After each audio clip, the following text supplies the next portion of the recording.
আমরা অনেকেই মনে করি শুধু অঙ্গ প্রত্যঙ্গ এবং মুখমণ্ডলের ইবাদত আছে, যেমন আমরা সালাত পড়ি, সিয়াম পালন করি, এগুলো আমাদের অঙ্গের ইবাদত।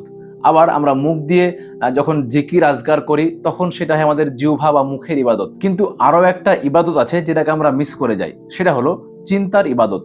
যখন আমার মনের মধ্যে চিন্তাটাই আসবে না, যখন আমার মনের মধ্যে ওই চিন্তার উদ্বেগটা হবে না, তখন কিন্তু আমার অন্যান্য ইবাদতগুলো সুন্দর হবে না। বলা চলে যে অন্তরের ইবাদতের ওপরেই অন্যান্য ইবাদতগুলো নির্ভরশীল।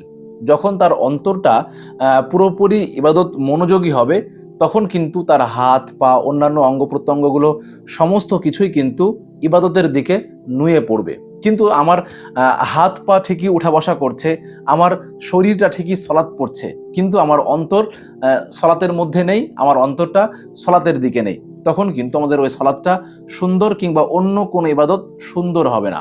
মৌলিক কথা হচ্ছে, যতক্ষণ পর্যন্ত না আমাদের অন্তর ঠিক হচ্ছে, আমাদের অন্তর দিয়ে সেটাকে অনুধাবন করতে পারছি, চিন্তা করতে পারছি, ততক্ষণ পর্যন্ত আমাদের ইবাদতটা সুন্দর এবং ভেতর থেকে হবে না।